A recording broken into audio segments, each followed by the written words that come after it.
Hi guys, my name is Joe and welcome to Media Fight Mondays.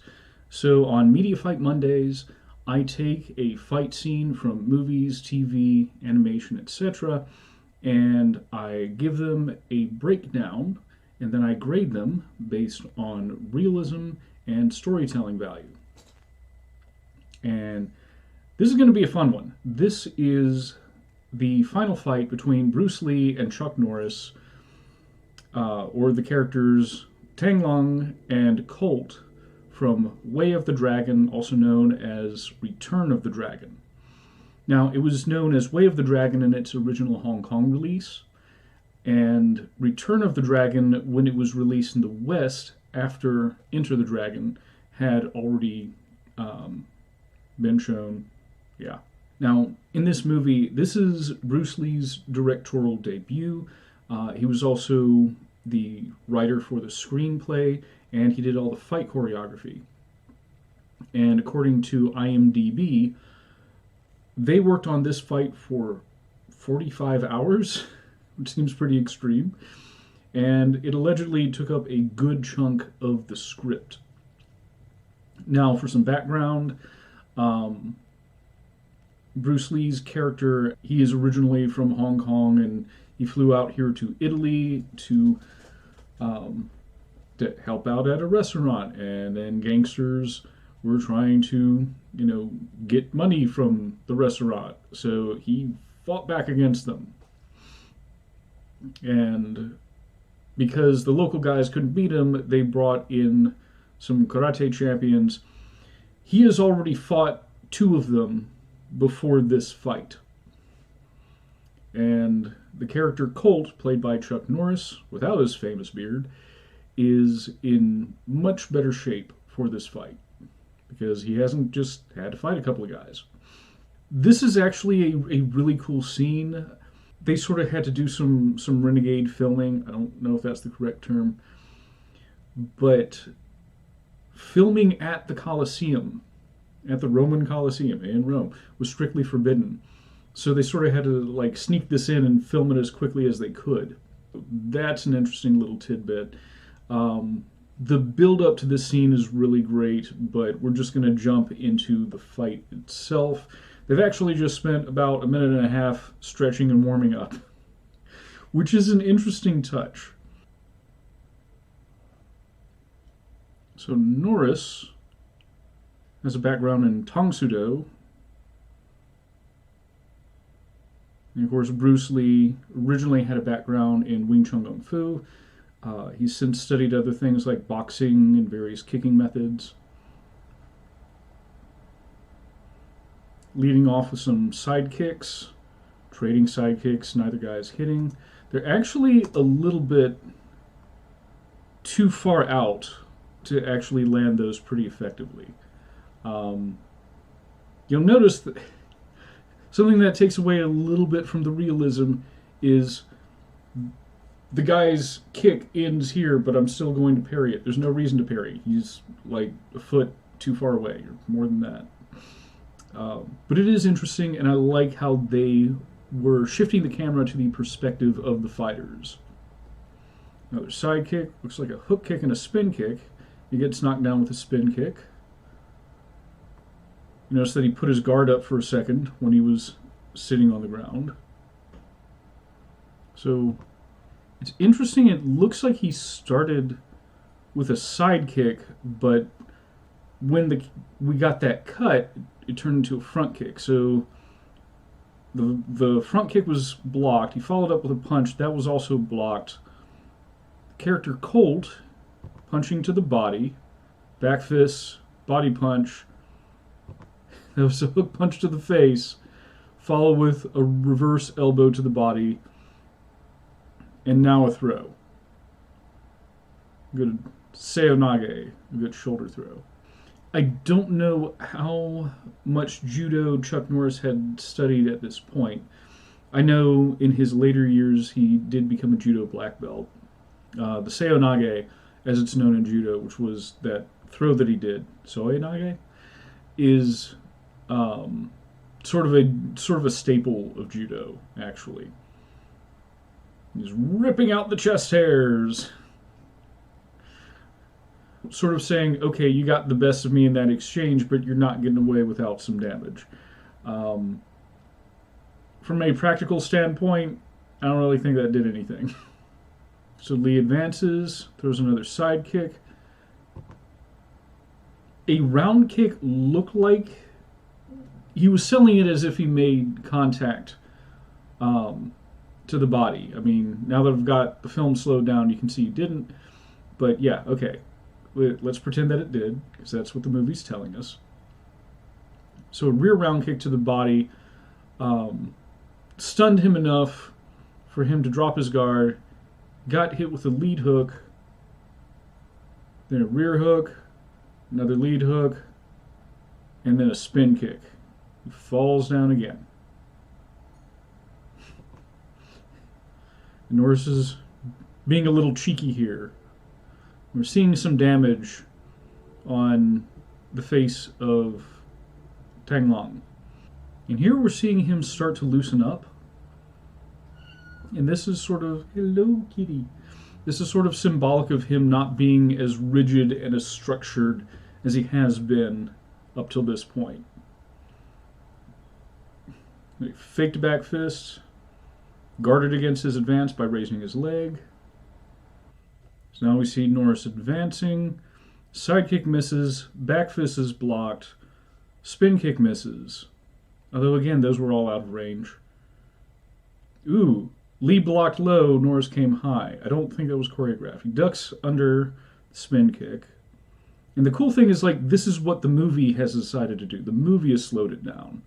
Again, front kick blocked, round kick blocked, spin kick missed, spin kick ducked. So he's trying to come at him, but is having no luck. And choreography wise, I do like how they have gone from normal speed to a more slowed down speed. I think, unfortunately, we can also sort of see the gaps here. You know, again, why would you block a kick if it's a foot away from you?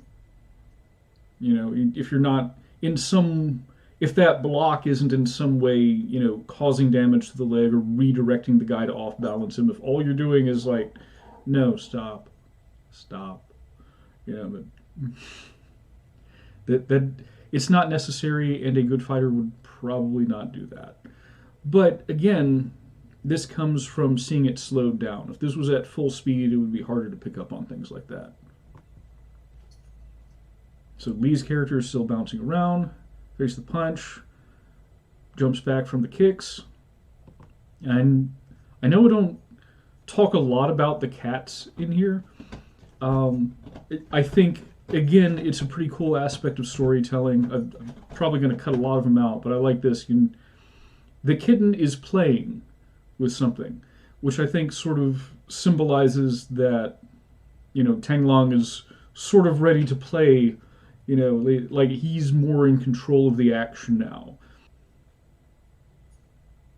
And get another hit on view that looked like a side kick, another side kick. Bruce Lee liked his side kicks. It was a round kick, duck the spin kick. You can see Lee is more loose, Norris is more rigid. And he's starting to target the legs.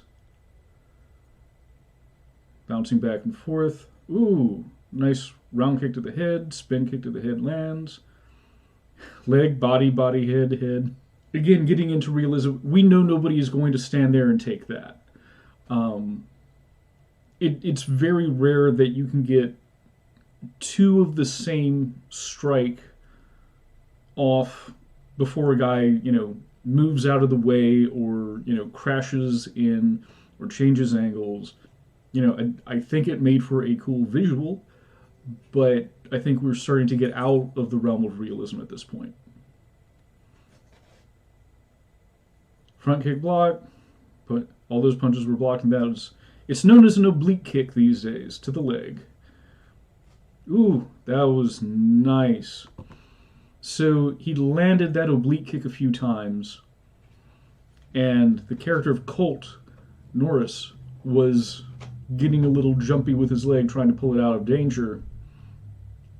So, you know, Lee's character faked it, got him to pull his legs together and followed up with a round kick to the face. When your feet are closer together, you're more off balance. You know, so was it the impact or was it the fact that his feet were together? I don't know, but I do like that sequence pretty well. And we're starting to see more damage on Colt. So punches are blocked and dodged. Yeah, so he's just missing everything, and Lee's character is using his lead hand to good effect, to fake and to throw little punches. And he's combining his punches and kicks really well right now. Now we're getting some trapping a little bit. And a flurry of punches, plus a kick sends Colt back. Colt's like, all right, I'm going to do the thing that you're doing. Side kick is blocked. Side kick is blocked. And he gets intercepted. Let's back that up. And he moves in with a side kick, and he gets punched in the face. Like, Tang Lung intercepts him. Jeet Kune Do, the way of the intercepting fists, the style Bruce Lee was known for. That was a pretty intercepting fist right there. You know, slid off to disengage on the line that the kick was coming from and hit him with a straight punch with the other guy's weight crashing into it. A way to increase the power of an incoming punch is to catch the other guy as he's coming in. If you can time it really well, it's like a hit-on collision. You get these big roundhouse swings. Boom, boom. It's interesting to me that they're mixing up these otherwise sloppy big swings with the more technical, like the trapping hands and back fists and the spin kicks. So Colt is clearly damaged at this point. Ugh, that was nice. A little sweeping kick. I wish we saw more of those. I've seen those in certain competitions. I wish we saw more of those in movies. All the punches are blocked. Boom, boom. Again, big roundhouse punches. Ooh, okay. So, I'm still a little unclear of that particular shot to the arm. Like, the arm is fully extended and he hits it and it breaks it. Let me check that out and put it in slow motion. Yeah, he just sort of like claps his forearm a bit. But then he does stomp on the knee. So, you know, I'm not a fan of that. Like, was it supposed to be like a hyperextension of the elbow? It's difficult to see. Was it supposed to be, you know, sort of a scissoring strike against the forearm? Especially at speed. You know, I've got it slowed down, and it's still not 100% clear what it is, at least not to me. But at this point, Colt has one arm that can't move and one leg that's been beat to hell. Pardon my language. And we can see Tang Lung sort of going from his bouncing "I'm ready to fight" to just like, okay, this guy's no longer a threat. Good body language there. But he's a fighter, so he still has to fight. To his credit, I think Norris is doing a good job of selling the parts that are injured. You know, he takes a step forward and he grimaces. Yeah, he throws a pitiful kick and collapses because he's disabled. You know, his ability to fight is gone.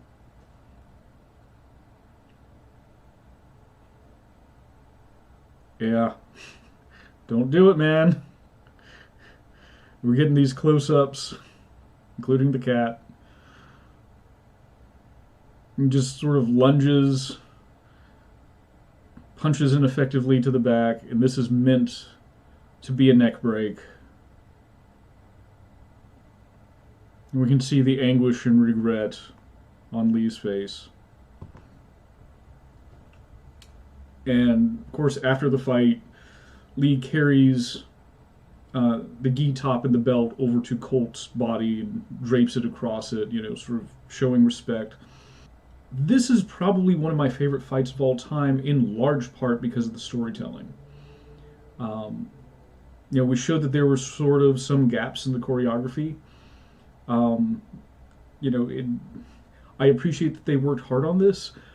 I think there could have been a few things choreography wise that could have tightened that up a little bit. Perhaps it's a product of its time. I mean, Lee himself had a lot of sort of innovative fights. There's the story that they called him like two kick Lee or something like that. Because when he started doing his Hong Kong fight movies, he wouldn't. He's like, I'm only going to hit this guy once or twice because why would I spend 15 minutes fighting a henchman? That's going to make me look weak when it's time to fight the big boss who's a great fighter. Um, that's not a pun that I intended, but yeah, the movie was The Big Boss. So, he liked to bring realism and storytelling into his choreography, and I do wonder if this sequence was made, maybe 5 years later, um, with his experience in further films, how that would have looked. So, realism. Most of the techniques were realistic. This largely looked like two trained martial artists going at it. I would say things that take away from the realism, like I've mentioned repeatedly, reaching out to block a kick that isn't going to hit you. I'm not a fan of that for the purposes of realism. Um, there were also periods where they just sort of like stood there and took shots instead of again creating distance or covering up or something. Especially that sequence where Norris was like block, punch, punch, punch, punch, elbow, just like what, and Lee was just like oh. That's not realistic.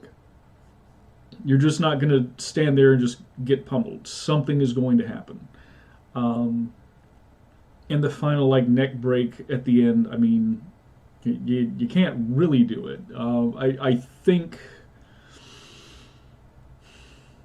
if I were to redo this a bit, maybe going from that front headlock position to like a close up on Lee's face with some sound effects, you know, I could buy that. Like, okay, maybe he broke his neck, but that sequence, like, yeah, I don't know if I buy that. But other than that, the selection of the punches and kicks, I would say sort of the flow of it. I think those things had elements of realism to it. You know, they actually look like they're taking some damage. You don't always get that in some of these movies. So I do appreciate that. So when it comes to realism, I might get roasted for this, but I'm going to say C plus, just primarily because of the reaching out for kicks that aren't going to land. Like the space between them in several sequences was too far out, and again, just sort of like standing there like a mannequin while the guy's hitting you with 6 or 7 shots. You know,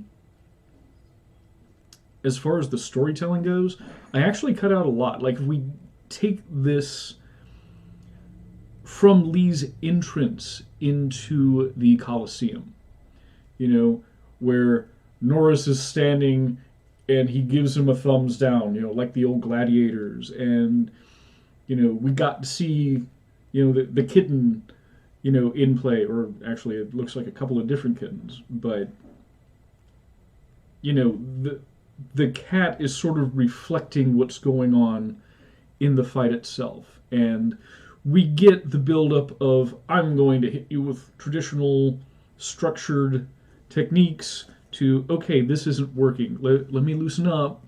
You know, let me change my tactics, because we don't see that in a whole lot of fights. So he was learning.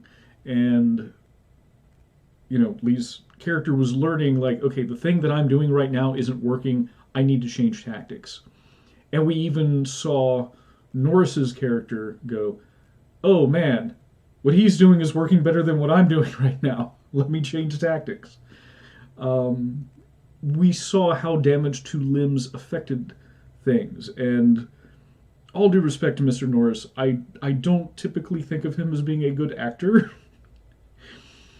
But I appreciate the physical acting here where he was like, no, I can't take a step forward. My leg is busted. I think he sold that really well. And yeah, the finish where, Lee's character just doesn't want to do this. He's like, come on, man, don't do it. And Norris's character is like, I have to. I'm a fighter. I have to fight. I have to keep going until I can't. And Tang Long paying his respects to the guy that he was just in a death battle with. Yeah, storytelling wise, this is excellent. I'm going to go ahead and give this one an A+ for storytelling.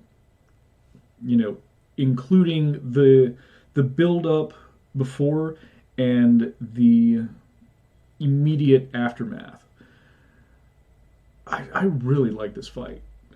Again, I was critical of certain elements there, and I stand by those criticisms, but you really get into it. These are two of the best, martial artists on film, certainly in their time. And, dude, it's Chuck Norris versus Bruce Lee. Who wouldn't be a fan? It's great. Oh, man. So, yeah, that's my final grade. C+ for realism, A+ for storytelling. And I would highly encourage people to check out, the full fight. I really, really, really like it. The movie itself is also really good. We got to see the influences of some of Bruce Lee's his philosophy seeping through because he was doing the screenwriting. I think the direction, especially for this fight, is pretty good too. It's funny that in the build-up to this, he called up Chuck Norris, who he knew and he was friends with, and they had done some training together, and I think Lee actually helped him a little bit in as far as like coaching for some of his competitions, and Lee offered him the role. It's like, I want you to be in my movie or beat you up. He's like, oh, you want to beat up the karate champion? And Lee's like, no, I want to kill the karate champion.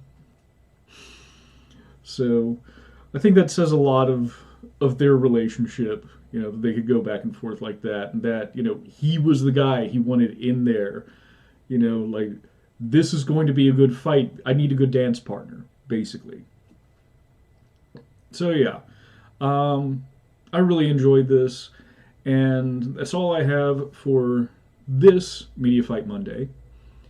And